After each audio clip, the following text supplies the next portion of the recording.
Israel's military released on Friday footage of fighter jets taking off for airstrikes on Yemen against what it said were Houthi rebel targets. Its statement Friday said fighter jets struck on the western coast and inland Yemen, a day after the Houthis launched 3 drones at Israel. The U.S. military bombed Yemen earlier this week. The Houthis confirmed the strikes and said they occurred while people were rallying in Sana'a in support of Palestinians in Gaza. In recent weeks, Israel and Hamas have appeared to inch closer to an agreement for a ceasefire in Gaza and the release of Israeli hostages.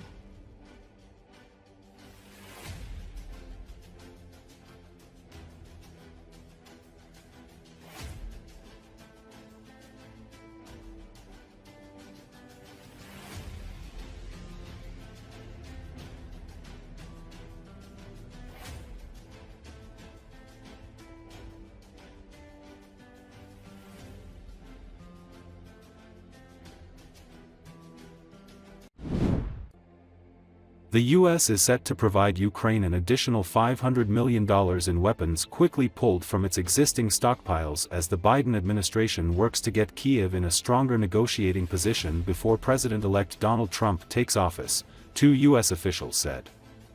The announcement is expected during Defense Secretary Lloyd Austin's final trip to meet with the Ukraine Defense Contact Group, a consortium of about 50 partner nations that Austin brought together months after Russia invaded Ukraine in February 2022 to coordinate weapons support. The meeting on Thursday is the 25th and potentially last gathering of the US-led group, as the participating countries wait to see whether it will be continued under Trump.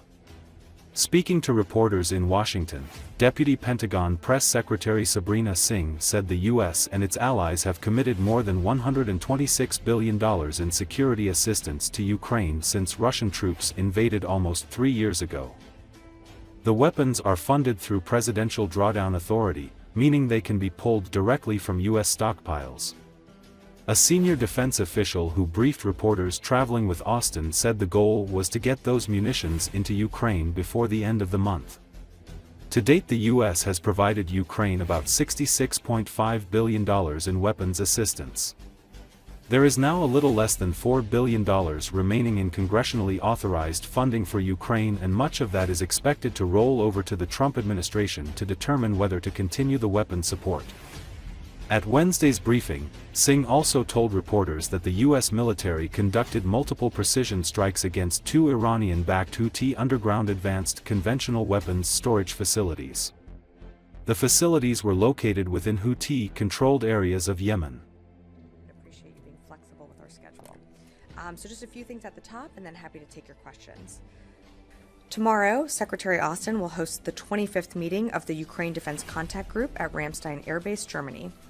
The UDCG, first convened by Secretary Austin in April 2022, has been instrumental in coordinating international support to assist Ukraine in defending its sovereignty against Russia's unprovoked aggression. To date, the United States and our allies and partners have collectively committed more than $126 billion in security assistance to Ukraine since Russia's full-scale invasion in February 2022. And through the work of its capability coalitions, the UDCG has also been critical in bolstering Ukraine's defense capability and building a credible deterrence force so that it can defend against future aggression as well. For 4 of the detainees in Guantanamo Bay. He will engage defense ministers and senior military officials from around the world to discuss Ukraine's immediate battlefield needs and longer-term defense requirements. And again, as you know, the meetings will focus on key capabilities Ukraine needs, including air defense systems, artillery munitions, and armored vehicles, as well as efforts to enhance the defense industrial base. Obviously, you can't talk about it, ongoing litigation, but what is... On Ukraine, as you mentioned, there will be a few $1 billion in authority left for the incoming administration to decide what they decide to do with that remaining authority. Correct. Yes. And then Jen, yeah. So it seems, and I think it's pretty clear that the Ukraine Defense Contact Group is, it's more than just a common understanding, it's a common cause. And so it's really up to the incoming administration to decide what they decide to do with the remaining authority that's left. But of course, we hope that in some way, the Ukraine Defense Contact Group continues on, but certainly support for Ukraine remains strong within Congress. Looks like a slightly anemic amount of federal assets being provided.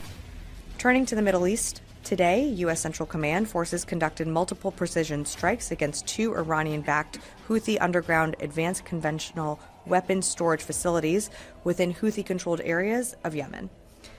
The Houthis used these facilities to conduct attacks against U.S. Navy ships and merchant vessels in the southern Red Sea and Gulf of Aden. The strikes are part of CENTCOM's efforts to degrade these Iranian-backed Houthi attempts to threaten regional partners and military and commercial vessels in the region.